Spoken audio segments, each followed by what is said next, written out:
Hai guys, welcome to TR Channel. Setelah lebih 2 minggu kita vakum dah. Banyak kerjaan jadi kami nggak sempat bikin video. Malam ini kita akan membahas salah satu benda yang penting dalam kehidupan manusia. Apa itu nak? Adalah uang. Uang. Jadi uang ini kan agak tabu dibahas nih. Sebagian orang mengatakan bahwa uang adalah akar kejahatan, itu sisi negatifnya. Tapi ada juga yang bilang kekurangan uang adalah akar dari kejahatan. Jadi kalau menurut kami uang itu sebenarnya netral, bisa positif bisa negatif tergantung orang pemakainya. Jadi kakak tahu nggak sejarah terciptanya uang dulu kenapa? Jadi dulu itu kan terciptalah manusia pertama. Mereka menanam padi. Nah, orang misalnya kan ada temannya menanam jagung. Nah, dia butuh jagung jadi barter. Nah, adalah manusia yang ke hutan menambang. Ketemulah emas. Setelah itu emasnya dicetak menjadi uang. Gitu. Ada uang kertas dan uang logam. Hampir benar sih. Tapi kita lengkapi udah. Jadi kalau sejarahnya dulu tuh manusia pertama itu kan dia hobinya berburu, nangkap hewan-hewan di hutan, masih pindah-pindah, ada tumbuhan di hutan diambil. Dia belum bercocok tanam. Pada masa itu uang belum ditemukan. Nah, maju lagi peradaban manusia, dia mulai bertani, tanaman-tanaman dari hutan dipindahin ke pekarangan dia udah menetap, ditanam pisang, padi, tumbuh-tumbuhan dan lain-lain. Jadi juga hewan-hewan yang diburu di hutan itu bukan diburu lagi nak, dia nangkap ayam kan, dipelihara, sudah didomestifikasi. Jadi ketika manusia masuk ke tahap peradaban agraris, nah disitulah mulai barter. Barter tuh bukan melulu karena kayak papa cerita, kita punya padi, nanam padi kan, tapi terus ada nelayan punya ikan, kita tukar padi kita dengan ikan, jadi saling tukar, barter. Tapi dalam perjalanan waktu nak, itu kan susah nak. Misalnya kan kita punya padi 100 kilo gitu kan, warga kita sedikit, akhirnya tersisa banyak. Terus mau pindah transportasi ke desa lain itu susah, akhirnya padinya busuk. Jadi karena susah barter, banyak kendala, mulailah manusia menciptakan uang. Jadi uang pertama itu berasal dari tembaga, kuningan, perak.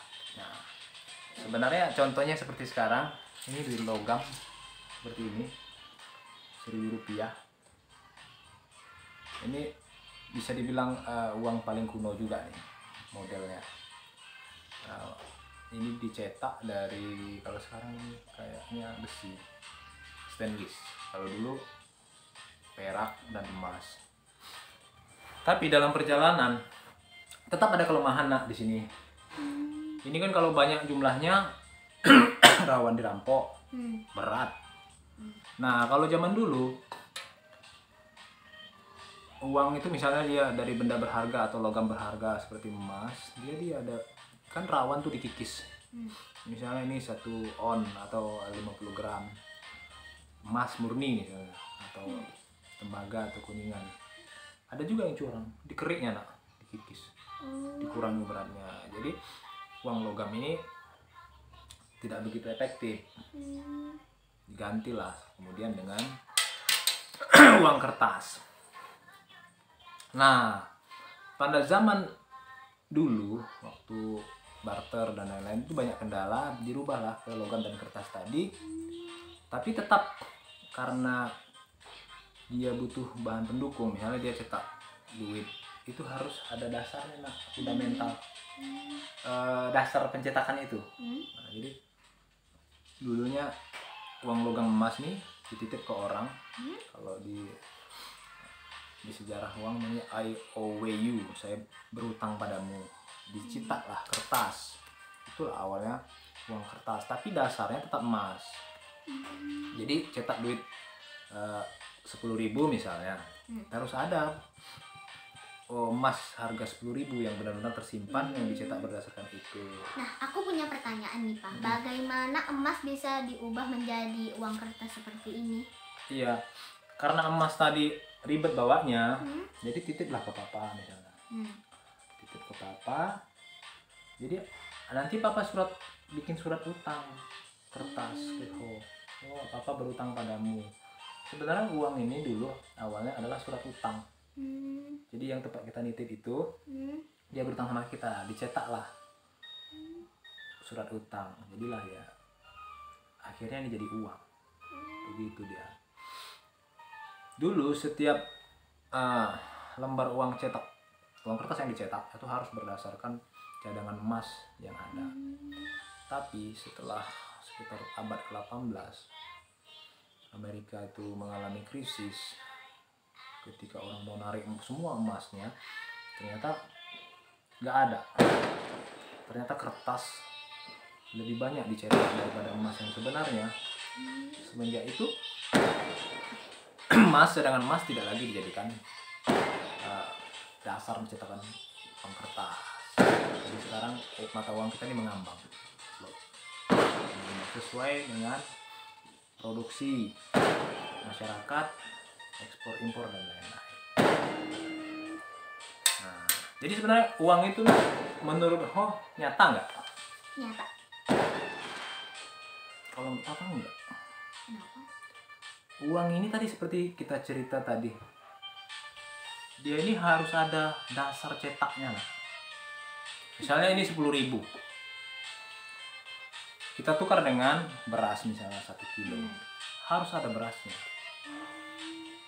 Jadi uang ini sebenarnya nggak nyata. Uang ini hanya media tukar, alat tukar aja. Ngerti tidak? Ngerti. Jadi kalau kita misalnya satu negara cetak uang banyak-banyak, tapi nggak ada padinya, nggak ada sayurnya, mereka nggak produksi sesuatu, uangnya nggak berharga. Nggak ada gunanya kan? Iya, nggak ada gunanya cetak uang kalau nggak ada produk yang diciptakan. Iya. Jadi uang itu cuman media yang mengukur produksi apa yang kita ciptakan. Misalnya kita kerja, dapatlah misalnya 1 kilo karet, itulah yang dinilai dengan uang. Jadi uang itu bukan nyata. Uang 10.000 sekarang 10 tahun lagi bisa hanya seharga 100, tetapi produknya akan tetap seperti emas selalu berubah kan harganya kan, tapi nilai mata uangnya tetap berubah. Ngerti? Jadi uang itu sebenarnya bisa dibilang sumber daya lah, nilai lah. Misalnya kita kerja keras nih, nanam cabai, dapat 1 kilo 30.000. Cabai itulah yang akan dinilai. Apakah cabai betul harus 30.000? Tidak. Yang menentukan harga cabai itu pasar, naik dan turun sesuai permintaan dan penawaran. Ngerti? Jadi kalau kita minjamin uang nih, ada orang minjamin uang aku minjamin uang ke orang 100.000. Kalau dikonversikan, sebenarnya aku bukan minjamin uang sebenarnya. Ada sumber daya senilai 100.000 yang kuberikan kepada dia. Kalau zaman dulu kalau dijadikan beras, aku kan minjamin dia 10 kilo beras gitu. Tapi nilainya 100.000. Jadi uang itu cuman media dari nilai yang kuberikan. Oh gitu. Iya. Jadi kalau kayak nggak ada benda yang bisa kita tukarkan dengan uang jadi tidak berharga kan? Iya, tidak berharga. Contohnya Venezuela itu cuman punya minyak. Cuman punya minyak. Negara itu cuma bisa ciptakan minyak. Nah, begitu harga minyak hancur, dia cetak uang banyak-banyak, tapi nggak ada, inflasi terus. Iya sih. Ini karena kota kita ini banyak yang bisa kita tukar dengan uang, makanya uang jadi sangat berharga kan? Iya, jadi uang banyak itu sesuai dengan pertumbuhan produktivitas. Jadi kayak negara kita ini sebenarnya kaya betul. Ada tambangnya, ada lautnya. Itu sebenarnya kalau bisa dijadikan uang diolah banyak sekali kita. Jadi tapi kalau kita misalnya kalau kita malas-malas nggak bisa ngolah, ya nggak apa-apa juga kita. Jadi uang itu kalau menurut Papa tidak nyata. Kenapa nggak nyata? Begini, kita menganggap uang ini berharga pada saat damai. Coba kerusuhan, dikasih uang dengan misalnya 10 kilo beras, mana lo pilih? Saat semua toko nggak buka nih, kerusuhan nih, perang, dikasih uang 10.000 dengan 1 kilo beras, mana yang mau pilih? Ya 1 kilo beras lah. Iyalah, karena kita lebih berharga beras daripada uang. Iya, pada semua toko tutup itu untuk apa uang gitu? Iya. Kita percuma nggak bisa beli apa-apa, nggak bisa beli minyak, makanan. Jadi uang itu media, alat transaksi saat situasi aman. Yang pertama, saat orang percaya. Misalnya kita merubah, kita sekarang pakai rupiah nih. Nggak tahu nih misalnya 20 tahun lagi ada kebijakan, bukan rupiah lagi yang kita pakai, laku lagi rupiah ini nak. Jadi ini uang ini media tukar yang kita percaya, kita terima, kita sepakati. Nah, aku juga punya pertanyaan, kenapa kita itu bukan hanya rupiah saja, yang di luar negeri itu masih banyak dolar, yen. Ya, ini kenapa begitu? Jadi setiap negara tuh punya mata uang sendiri. Mata uang sendiri itu kayak menyatakan bahwa dia mandiri. Saya punya kemandirian, punya mata uang sendiri. Kayak Amerika kan dolar, di Jepang yen, Cina yuan, ringgit Malaysia, Thailand baht. Jadi banyak macamnya. Ya. Jadi ini ya sekaligus lah untuk kita memahami bahwa bagaimana cara uang bekerja, bagaimana mengolahnya, bagaimana tercipta uang, supaya kita jangan terlalu ngejar-ngejar uang ya kan.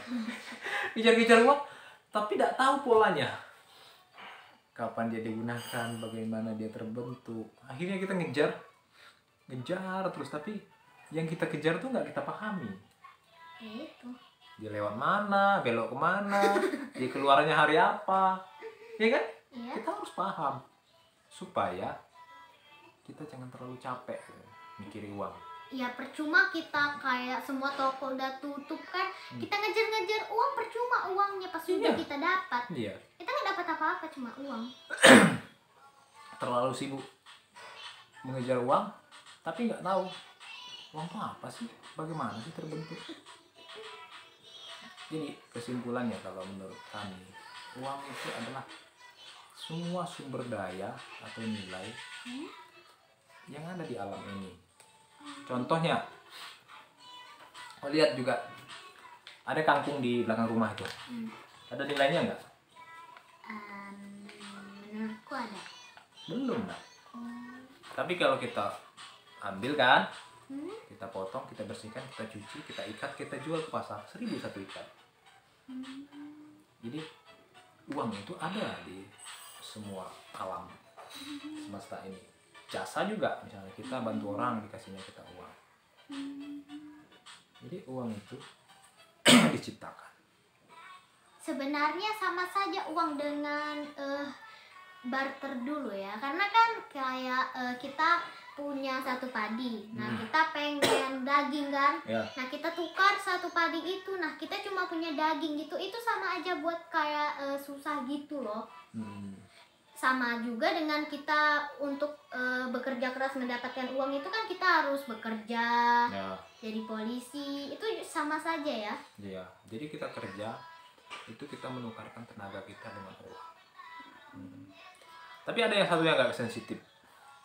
Sebagian orang ya menganggap bahwa minjam uang itu atau meminjamkan uang itu tidak baik dan lain-lain. Tapi sebenarnya kalau kita lihat tadi sumber uang dan bagaimana dia tercipta, ketika kita meminjamkan uang ke orang itu tadi, kita bisa melihat dia sebagai media. Sama kayak zaman dulu 10 kaleng padi kita pinjamin ke orang, dia pulangkannya 11 kaleng ya. Ada jasa di situ. Ketika dia berhasil, kita nitip sapi sepasang, kemudian jadi 5, kita kasih dia 1 misalnya. Kalau menurut papa sama aja, karena uang tadi, uang itu nggak nyata. Uang itu harus didasari oleh nilai produk yang tadi. Contohnya uang 10.000 dicetak harus berdasarkan cadangan emas yang ada. Uang 10.000 dicetak oleh BI berdasarkan pertumbuhan ekonomi. Misalnya ada produksi padi yang misalnya nambah 10 kilo, jadi dia cetak 100.000.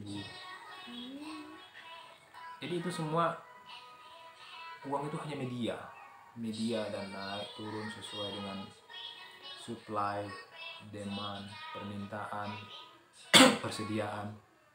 Dan itu ilmiah, alami. Sama kayak kita jualan kan?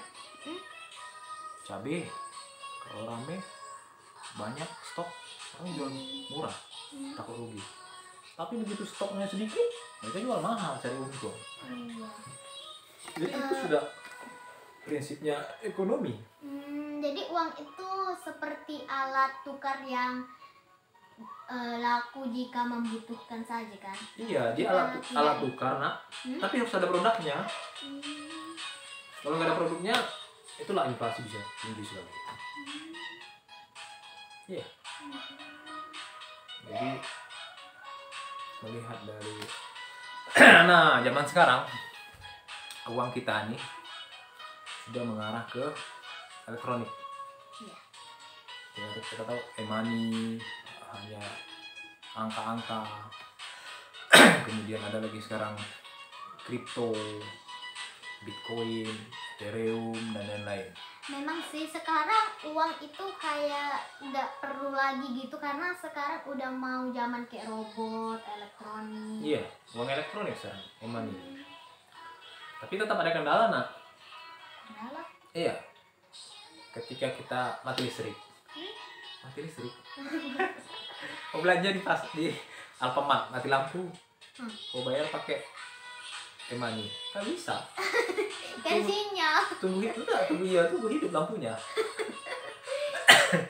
Iya.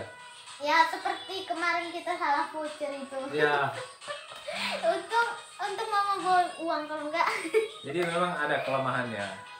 Setiap ya jenis uang itu tetap ada kelemahannya. Tapi kalau instalasi infrastruktur semua sudah bagus, ya memang lebih cepat. Seperti kita lewat tol, hanya klik saya keluar, nggak perlu sosok jelas. Nah, negara yang sudah pakai e-money itu kalau nggak salah Swedia, Finlandia, sama negara-negara Iceland, Irlandia. Jadi mereka nggak pakai uang ini lagi nak. Udah dibuang.